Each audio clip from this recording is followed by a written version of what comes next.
اهلا بيكم حبايب ميدليرن في كل مكان. معاكم الدكتور طارق عبد الحميد مره تانية. الحقيقه هنا بنجاوب السؤال اللي طرحناه، وكان واحده عندها 36 سنه جاي لها نمنس ويكنس في الليفت سايد بتاع الفيس كده for several days، ومفيش اي other abnormalities، وسالنا what is the next step في المانجمنت. طبعا ممكن واحد يدخل في يفكر يعمل تحليل، وممكن واحد يقول لك انا اعمل سيتي سكان اشوف في ايه، وممكن واحد يشوف سيديمنتيشن ريت وبلاد بيكتشر ويبدا ايه يطقس على العيان. ولكن الحقيقه بقى ان انا قايل كلمه هنا مفيش other abnormalities. يعني ممكن الابنورماليتيز تبقى متنوعه ومتعدده تدينا ايه دايجنوزس تانية، لكن لو مفيش حاجه خالص لازم افكر في الايديوباثيك بيلز بولسي، اللي هو اهم حاجه فيه ان انا as early as I could ابدا على طول ادي بريدنيزون او كورتيزون عشان يقلل الانفلاماتوري بروسيس، وده بيحسن الاوت كم. لقوه الانتي فايرالز ما كانتش يعني ذات افكتيف فيه. البريدنيزون هو اللي عامل نتائج سيجنيفيكانت لما بيتاخد as early as possible. هي جايه بعد بضعه ايام ماشي بقى، المهم ايه ما نتاخرش ايه عن كده ونلحق ايه العيانه. فهذا الشكل اللي شايفينه ده تيبيكال بيلز بولسي او فيشيال نيرف باراليسيس اهو، ونتيجه ان نو اذر ابنورماليتيز لاقيينها يبقى دي ايديوباثيك. يبقى احلى حاجه ليها مش حتى الانتي فايرال ثيرابي، لا البريدنيزون على طول يتاخد.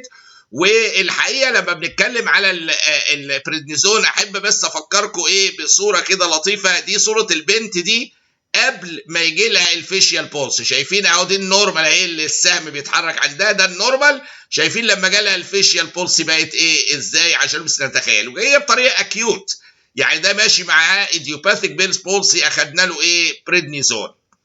الحاجه الثانيه اللي لازم اضاعف بالي، طب واحد يقول لي هو ايه يا دكتور طارق طيب موضوع الايه الديفرنشال بتاعها ممكن يبقى ايه يعني الاحتمالات الاخرى؟ والله في كذا حاجه كل واحده ليها علاج شكل.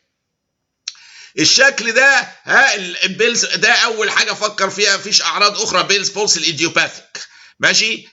ستروك ممكن تعمل بس very rarely ستروك تاخد بس isolated cranial nerve nucleus very very rare. usually هتلاقي معاه associated paralysis هنا وهايبرتونيا الخ. قصه الاستروك كلها في الحاله دي لو لقطت العيانه دي في اول 3 ساعات جدلا، يعني افترض كان اولد ايج وفي احتمالات ستروك معاها واضحه، نلحقها في اول 3 ساعات بتيشو بلازمينيشن اكتيفيتور، نحاول ندوب الجلطه. ساليفري ستون سيالوليثيازيس ممكن برضو تعمل ايه فيشيال ويكنس بالمنظر ده وكله، ولكن هنلاقي اعراض واضحه جدا وسويلنج ضخم قوي قوي مكان الساليفري جلاند الملتهبه، ودي بتاخد لها علاج وتدخلات جراحه الى اخره.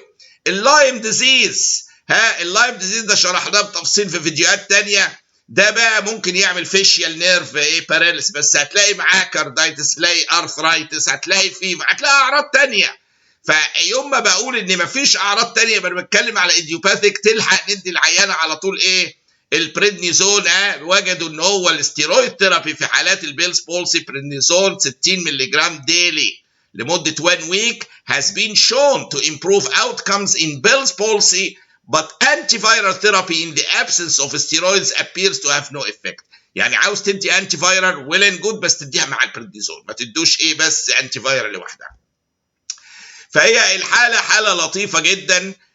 العيانه دي اللي جالها فيشيال ايه باراليسيس وشفنا صورتها والبريدنيزون لان دي ايديوباثيك، شفنا صورتها قبل الباراليسيس، واخدنا الديفرنشال بتاع الحاله كذا شيء، بس ما كانش فيه اي حاجه تشككني في اسباب اخرى. وشفنا البريدنيزون ايه 60 مللي جرام ديلي فور 1 ويك، وما يمنعش انتي فايرال برضه يتاخد مش عيب، بس مع البريدنيزون لوحده ما جابش، لازم يبقى مع البريدنيزون.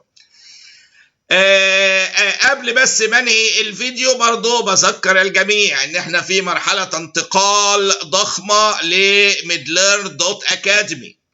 دي بعتبرها يعني من احسن الحاجات اللي تمت بالنسبه لي، ان انا قادر اتحكم وانزل فيها الفيديوهات وانزل لكم الكترونيك بوكس وفيها كلينيكال وفيها بجد هيلمانات يعني، ومعظمها 95% معروضه مجاني. فما فيش قلق خالص ندخل عليها، بس اضغطوا على اللينك اللي تحت الفيديو او في اول كومنت احطها، او اكتبوا www.midler.academy. فيها بقى الاي سي جي كامل، فيها الكونتينيوم ميديكال اديوكيشن والبطنه وكلينيكال ميديسن والديفرنشال دايجنوزس، نيورولوجي، كل ما تتخيلوا. الاكس راي كورسز كامله بانواعها، الميديكال ثيرابيوتكس الى اخره. الكترونيك بوكس جميله جدا مساعده ليكم في الحياه العمليه. وبس الطلب الشخصي الوحيد، بليز شير المعلومه دي مع الاخرين، يا تحطوها على السوشيال ميديا بتاعتكم، يا تقولوها لهم، يعني اللي عنده دي او دي يستخدمها. ولكن ده ما ينسيناش ابدا ان انا لو في حاله بيلز بولسي وما فيش اي فاكتور اخر موجود، هفكر في الايديوباثيك بيلز بولسي، يعني انا قصدي اسمها الايديوباثيك، وبندي بريدنيزون.